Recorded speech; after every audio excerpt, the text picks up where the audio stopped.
پھر آپ صلی اللہ علیہ وسلم مشرکین مکہ کے پاس بیٹھے ہوئے ہیں, بڑے بڑے سرداروں کو سمجھا رہے ہیں. ایک نابینا صحابی آئے, غریب مسکین, آپ کو ناگوار گزرا کہ میں اتنی اہم محفل میں ہوں اور یہ غریب مسکین صحابی کیوں آئے. آپ صلی اللہ علیہ وسلم نے چہرے کو پھیر لیا, چہرے پہ ناگواری کے آثار ظاہر ہوئے. اللہ نے آسمان سے آیتیں نازل کی, عبس وتولی ان جاءہ الاعمی, ایک نابینا کے آنے پر آپ کی پیشانی پہ لکیریں کیوں آئیں؟ پھر اللہ نے کیا تنبیہ کی کہ جو ہدایت چاہتے نہیں ہیں آپ, انت لہ تصدی, ان کی ہدایت کے پیاسے ہیں آپ, یہ سردار لوگ, اور جو بیچارہ غریب مسکین آپ کے پاس ہدایت کی خاطر آ رہا ہے اس سے منہ موڑ رہے ہیں. بتاؤ کسی کے اگینسٹ کوئی اس طرح کی آیتیں آ رہی ہوں, وہ سنائے گا لوگوں کو پڑھ کے؟ ہے بھائی, وہ تو اپنے ہر عمل کی توجیہ کرے گا, میں نے بالکل قوم کے وسیع تر مفاد میں کیا ہے, صحیح کیا ہے بالکل. ہمارے سیاسی لیڈر دیکھو نا, سب کچھ کر رہے ہوتے ہیں کس کے مفاد میں؟ قوم کے وسیع تر مفاد میں. تو وہ کریں گے ایسے اپنے خلاف, صحیح ہے نا, اپنے اگینسٹ جاری آیتیں. اور پھر نبی نے جب یہ آیتیں نازل ہوئی ہیں, عبداللہ بن ام مکتوم تو نابینا بھی تھے, غریب بھی تھے, ان کو پروٹوکول دینے سے نبی کو دنیا میں کوئی فائدہ نہیں تھا, لیکن ایسا پروٹوکول دیا آپ صلی اللہ علیہ وسلم نے ساری زندگی ان کو. جب بھی وہ نبی کی محفل میں آتے آپ کھڑے ہو کر استقبال کرتے, فرماتے ھذا الذی عاتبنی فیہ ربی, یہ ہے وہ شخص جس کی وجہ سے میرے رب نے مجھے ڈانٹا ہے, تنبیہ کی ہے مجھے میرے رب نے. اتنا اس اللہ کی نظر میں اس آدمی کا مقام ہے. جتنے بھی 2 نمبر لوگ ہوتے ہیں نا میرے بھائی, غریب کو ویلیو نہیں دیتے, ان کو کہنے اس کو ویلیو دے کے ملے گا کیا ہمیں, وہ ہدف بناتے ہیں بڑے بڑے لوگوں کو, کہتے ہیں یار یہ غریب ہے, ٹھیک ہے زکات صدقہ 50 روپے پکڑ, پتلی گلی سے نکل, ٹھیک ہے نا.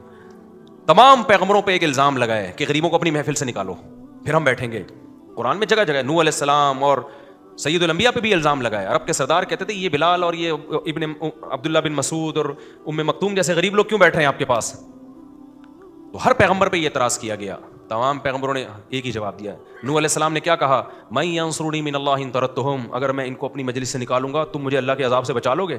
اللہ کہے گا کہ تم اسلام کی دعوت جو ہر ایک کے لیے, اس میں فرق امیر اور غریب میں فرق کیوں کر رہے ہو؟ تو میرے پاس اللہ کے کو جواب دینے کے لیے کوئی جواب نہیں ہوگا. یہ ہے کلیئرٹی ویژن میں. سمجھ میں نہیں آ رہی میرا خیال ہے بات. آج بہت سارے لوگوں کی جو ہے نا, پتہ ہی نہیں ان کا ہدف دنیا ہے, پیسہ ہے یا دین کی دعوت ہے. تمہارا مقصد کیا ہے میرے بھائی؟ پتہ ہی نہیں چلتا ان کا مقصد کیا ہے. مقصد ہے عزت شہرت پیسہ, جہاں سے آئے گا وہاں پلٹنا شروع ہو جائیں گے. تو نبی صلی اللہ علیہ وسلم کو بھی یہ طعنہ دیا گیا. تو نبی صلی اللہ علیہ وسلم اصحاب صفہ کے پاس جاتے, جو غریب صحابہ بیٹھے ہوتے ہیں نا, ان کو جا کے آپ نے فرمایا کہ سورہ کہف میں آیتیں نازل ہوئی نا, وَاصْبِرْ نَفْسَكَ مَعَ الَّذِينَ يَدْعُونَ رَبَّهُمْ بِالْغَدَاةِ وَالْعَشِيِّ, اے نبی یہ جو غریب لوگ, مسکین لوگ جو صبح و شام اپنے رب کو پکارتے ہیں, آپ ان کے پاس جا کے بیٹھا کریں آپ, اور ان کا حساب آپ کے ذمہ نہیں ہے. مشرکین کہتے تھے اصل میں یہ غریب لوگ ہیں نا, تو ان کو اسلام میں تھوڑی سی عزت مل رہی ہے, اس چکر میں مسلمان ہوئے, ویسے تو اس سوسائٹی میں ان کی کوئی عزت ہے نہیں. تو اللہ نے کیا فرمایا, آپ پر ان کا حساب نہیں ہے کہ ان کے دلوں کو جھانکے کہ یہ پیسوں کی لالچ میں یا عزت کے چکر میں مسلمان ہوئے یا اوپر سے. یہ میرا کام ہے, یہ آپ کا کام نہیں ہے. جو اسلام کی طرف آ رہا ہے آپ نے اس کو گلے لگانا ہے, ویلکم کرنا ہے اس کو آپ نے. تو پیغمبروں کی سیرت سے پتہ چلتا ہے بھائی, بہت واضح ان کی دعوت, بہت واضح دعوت. تو جو اسی نہج پہ کام کرے گا نا وہی برحق ہوگا, خوب سمجھ لو, وہی کیا ہوگا؟ برحق ہوگا. جو اس نہج سے ہٹے گا وہ برحق نہیں ہو سکتا, وہ برحق نہیں ہو سکتا.